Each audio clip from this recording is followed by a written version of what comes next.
On your National Radio 2 network, Ian and Mikey here with you on a Wednesday morning, joined in the studio by... Well, Mikey, you can set this one up. One of the greatest actors in Australia. We all remember his work as Father Bob in East Street. And then later in Wildside. You get this all the time, don't you? I do, yes. Yes, no, it's actually best known, I suppose, from all the shows. Martin Malloy. Kath and Kim, The Late Show, Yes. and also, too, a damn fine dancer, Yeah. Tony Martin. How you doing, guys? Actually, speaking of dancing, Tony, would you ever consider Dancing with the Stars, being one of those stars? I think the other Tony Martin should do it as Neddy Smith. Which just looked That'd good. be funny. You know, we had to appear in an episode of The Games together, and it was like, well, what's it going to say in the how are they going to do that in the credits? So I was the other Tony Martin. The other Tony Martin. And then I was thinking of just changing my name to the other Tony Martin, just having that on my driver's license. Now, Tony, you're in here to talk about your new book, Lolly Scramble. Yes.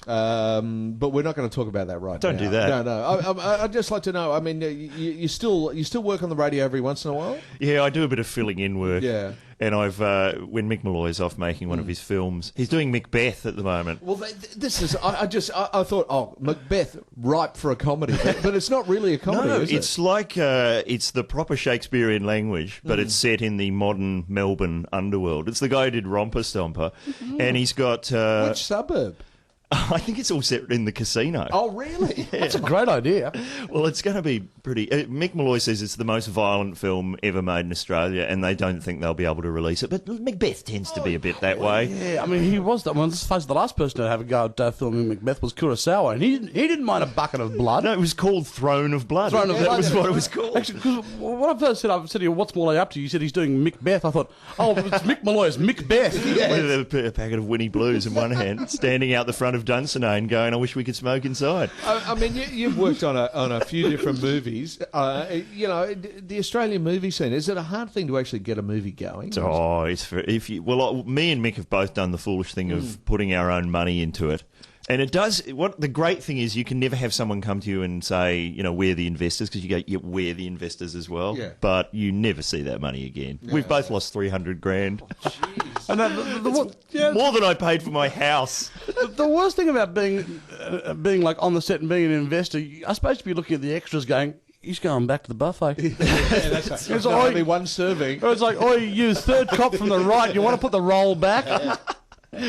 Lolly Scramble is a very funny book. Well, it's there's nothing from show business in there. No. It's No, I all love true, that. but it's just from real life. It's arguments with bank tellers, fights with bus drivers, landlords, amateur theatre plays I've ruined, babysitters I tried to crack onto as a kid, things like that. Well, they're really funny. They're great All stuff. thanks, guys. Yeah, in fact, there is a sense of, as you go through, these are the sort of reminiscences that stand-up comics actually sort of build some of their act on. Yeah, well, it's a lot of its material. The trouble with stand-up is you've got to telescope everything down, and you lose all the little interesting details, and so I've just put them all in there. Yeah. But when you say it's a funny book, I understand your surprise because it's in the humour section. No, seriously. Yeah. Is there a less funny section than the humour section at the bookshop? Humour's got to be it. Yeah, it's a bit. Once you're categorised like that, it's like, oh god, I'm in the humour section. Well, I think I'm in between Who Farted Too and whatever Gretel Colleen's got out this week. Oh, and Kathy Ladd. Actually, I believe it is a Wednesday, which means there'll be a box set of Gretels due on the shelves in the afternoon. What? She's got 20 books out. I know. 20 books. You know, James Joyce only did 4, but he didn't have as much to say. Well, that's And he never hosted Big Brother. Mind you, that I'd like to see. James Joyce hosting Big Brother.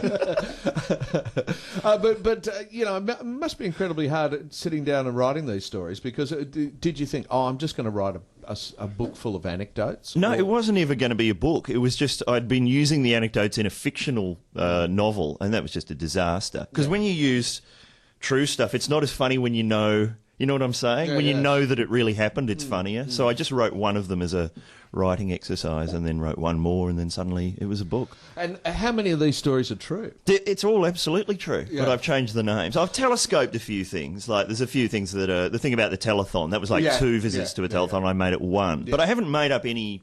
Nothing that happens is made up. Yeah. Even the babysitter? That's all true, but that's quite a minor... It's quite a minor story. I've sort of... it feels exaggerated because of my retrospective editorial comments. But when you just lay out the behaviour, it's pretty ordinary stuff. Have you written a lot of books before this? No, I've not written any books. No, you haven't written it. You've got a really great style. Well, I've never written anything to be read off the page. Yeah. And I figured, because it's quite intimidating, because there's good books, there's Nabokov, there's things like that at the bookshop. Yeah. And you're aware of those. And you go, oh, the bar's been raised. And then you know, people who, as someone who used to back announce Mariah Carey songs on the radio, we've you all go, been there. Can you really be an author?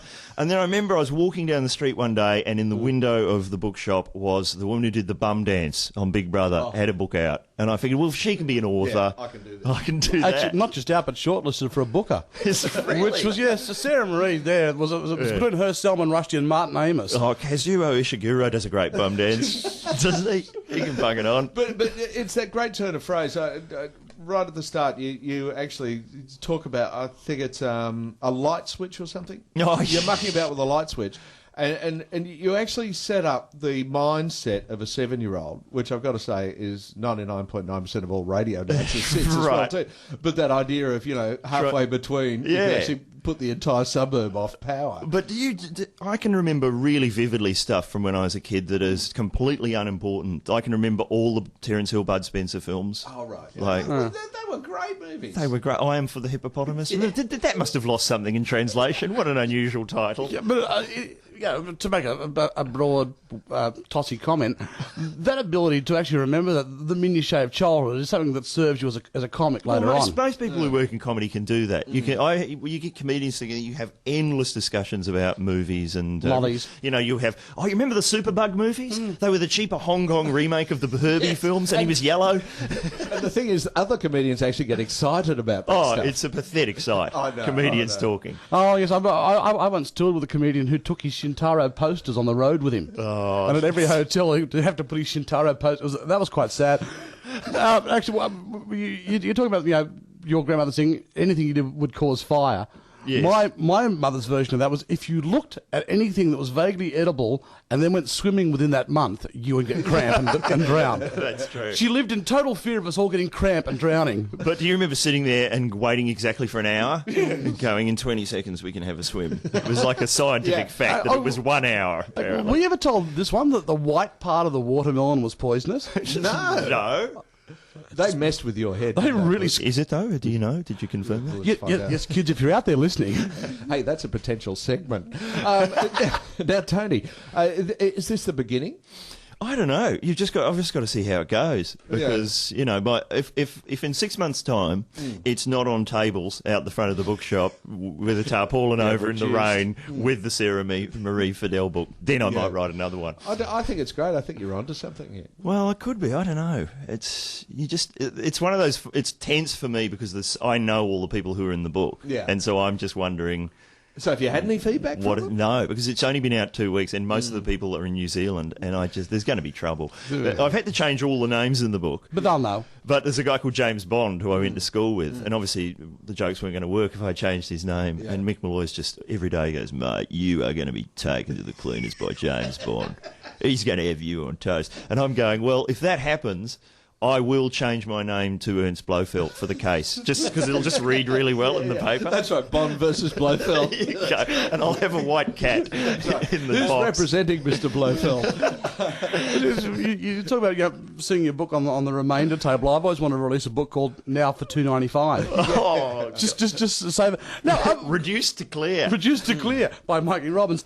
Now, the book's out. What's happening TV-wise for you? Anything? I've done 4 ill-fated TV projects that haven't got up in the last year. I did me and Sean McAuliffe and Gary McCaffrey, who works with him, and Michael Ward, 4 writers. We wrote a show for the ABC and it wasn't like Mother and Son enough. That didn't get up. Mick Malloy and myself did a pilot at Channel 10 last year, and they haven't actually called us back yet. Oh, really? After the pilot? Yeah, we did the pilot in December, and they have not called us back. So here's what I did. I recorded Bert Newton on Monday, and I asked Bert about it on air, and this gets played, I think, is today Wednesday? Today's Wednesday, yeah. It gets, How far ahead's he recording that? well, I think, I hope I'm not talking out of school, Well, but I think they all do it in their Monday, own way. Tuesday, and Friday are live, and he records Wednesday and Thursday because he's in the producers. Yeah. But I brought this up on air with him. I've gone, oh yeah, we did a pilot bird here, and I expecting him to change the subject, but I think he might have a feud going with 10, so he just went on and on about, really, who did you give the tape to?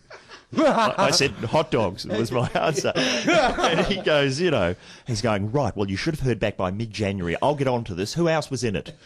So he's taking names. Bert's getting onto that one. Fantastic stuff. I love when Bert. So basically, you shot more pilots than the PLO. I have. I've become pilot man. But I mean, one thing particularly, yourself and the D generation used to have a really great handle on, and this came through in bar jars, I think it was. Yeah. Really.